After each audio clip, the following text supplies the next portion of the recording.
आप सभी को सावन की हार्दिक शुभकामनाएं। सावन का महीना भगवान शिव की भक्ति का विशेष समय होता है। इस महीने में सोमवार को व्रत करने से भक्तों को भगवान शिव की विशेष कृपा प्राप्त होती है। विशेष रूप से कुंवारी कन्याएं अच्छे वर की प्राप्ति के लिए इस व्रत को करती हैं, जबकि विवाहिता महिलाएं अपने परिवार की सुख समृद्धि के लिए इस व्रत को करती हैं। आइए आज सुनते हैं सावन सोमवार की व्रत कथा। पौराणिक कथाओं के अनुसार एक नगर था, उसमें एक बहुत ही धनवान साहूकार रहता था। उसके घर में धन धान्य की कोई कमी नहीं थी, लेकिन संतान नहीं होने के कारण वो बहुत दुखी रहता था। संतान प्राप्ति के लिए वो हर सोमवार पूरी श्रद्धा के साथ भगवान शिव जी की उपासना करता था और शाम के समय मंदिर जाकर भगवान शिव के सामने दीपक जलाता था। उसके भक्ति भाव को देखते हुए एक दिन माता पार्वती ने भगवान शिव से कहा, हे प्राणनाथ, यह आपका सच्चा भक्त है। इसने इतने वर्षों से आपकी पूजा अर्चना की है। आप इसे संतान प्राप्ति का वरदान क्यों नहीं दे रहे हो? माता पार्वती के प्रश्न को सुनकर भगवान शिव ने उन्हें कहा कि साहूकार के पिछले जन्म के कर्मों के कारण उसके भाग्य में संतान का सुख नहीं लिखा है। ये सुनकर माता पार्वती ने भगवान शिव से आग्रह किया कि वो साहूकार को संतान प्राप्ति का वर दे दें। माता पार्वती के आग्रह के बाद भोलेनाथ ने इस बात को मान लिया और साहूकार को स्वप्न में दर्शन देकर संतान प्राप्ति का वरदान दे दिया। इसके साथ ही भगवान ने उसे ये भी बताया कि मैं जो पुत्र तुम्हें दे रहा हूँ वो अल्पायु होगा और वो केवल 16 वर्ष की आयु तक ही जीवित रहेगा। साहूकार जब सोकर उठा तो उसे सपने की बात याद आई।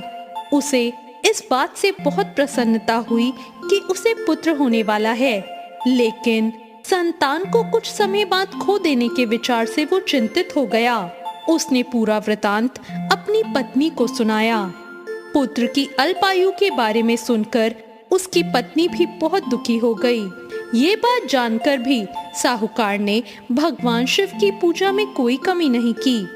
कुछ समय के बाद साहूकार की पत्नी गर्भवती हो गई और उसने एक सुंदर बालक को जन्म दिया। उन्होंने उस बालक का नाम अमर रखा।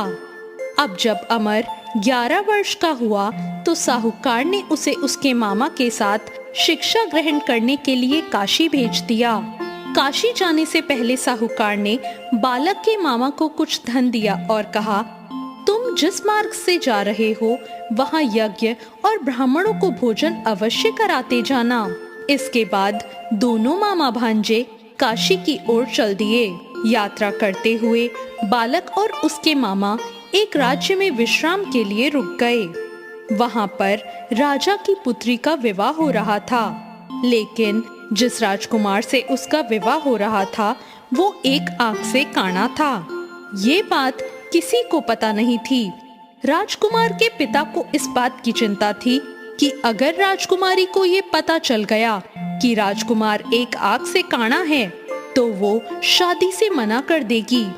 इसलिए जब उसने साहूकार के पुत्र को देखा तो राजकुमार के पिता ने उससे आग्रह किया कि वो राजकुमार की जगह मंडप में बैठ जाए और उसने साथ में ये भी कहा कि विवाह के बाद भी इस भेद को किसी को ना बताए। अमर ने उस राजा की बात मान ली और दूल्हे के स्थान पर जाकर मंडप में बैठ गया। इस प्रकार राजकुमारी और उस बालक का विवाह संपन्न हो गया। विवाह के बाद बालक अमर अपने मामा के साथ काशी के लिए प्रस्थान कर गया।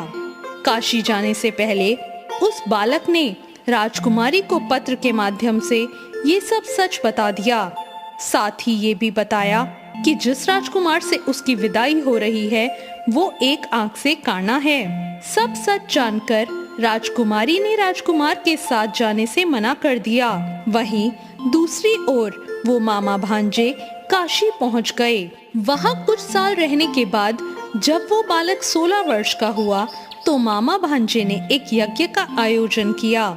यज्ञ के समापन के बाद उन्होंने ब्राह्मणों को भोजन भी कराया और दान दक्षिणा भी दी। इसके बाद बालक की तबीयत खराब होने लग गई।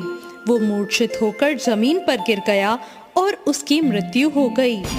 जब उस बालक के मामा ने बालक को इस अवस्था में पाया तो वो जोर जोर से विलाप करने लगे। उस समय भगवान शिव और माँ पार्वती उसी मार्ग से गुजर रहे थे। उन्होंने जब उस विलाप की आवाज सुनी तो माता पार्वती ने कहा, भगवान शिव, इस रोते हुए व्यक्ति के कष्टों को आप दूर करें। तब भगवान ने कहा, देवी, ये वही साहूकार का पुत्र है जिसको 16 वर्ष तक की आयु को जीवित रहने का मैंने वरदान दिया था। अब इसका समय पूरा हो गया है।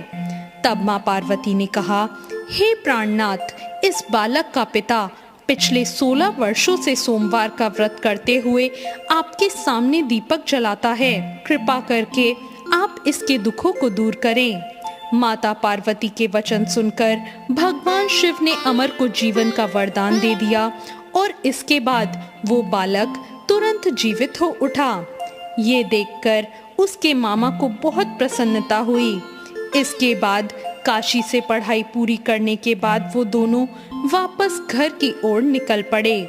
रास्ते में फिर से वही राजा का नगर पड़ा जहां अमर का विवाह उस राजकुमारी के साथ हुआ था। जब राजकुमारी ने अमर को देखा तो वो तुरंत ही उसे पहचान गई। राजा ने भी प्रसन्नता पूर्वक अपनी पुत्री को अमर के साथ विदा कर दिया। वहीं दूसरी ओर साहूकार और उसकी पत्नी ये सोचकर बहुत दुखी थे कि 16 वर्ष की आयु के बाद उनके पुत्र की मृत्यु हो जाएगी।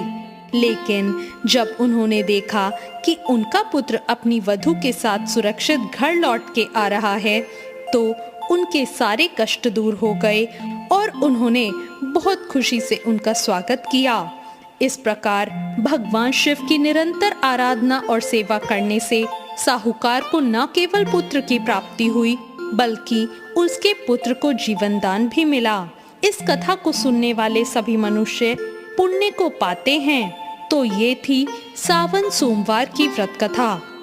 इस व्रत को करने के कुछ मुख्य नियम हैं। व्रती को ब्रह्मचर्य का पालन करना चाहिए। सुबह स्नान करके शिवलिंग का जल अभिषेक करना चाहिए। बेलपत्र, धतूरा, दूध, दही, घी, शहद और गंगा जल से शिवलिंग का अभिषेक करना चाहिए। ओम नमः शिवाय का जाप भी करते रहें। कथा के बाद भगवान शिव की आरती करें और प्रसाद वितरित करें। इस व्रत को करने से कुंवारी कन्याओं को मनचाहा जीवन साथी मिलता है। संतानहीन दंपतियों को संतान का सुख मिलता है। विवाहिता महिलाओं को पति की दीर्घ आयु और घर में सुख शांति प्रदान होती है। रोग, कष्ट और दरिद्रता भी घर से दूर होती हैं। तो ये थी आज की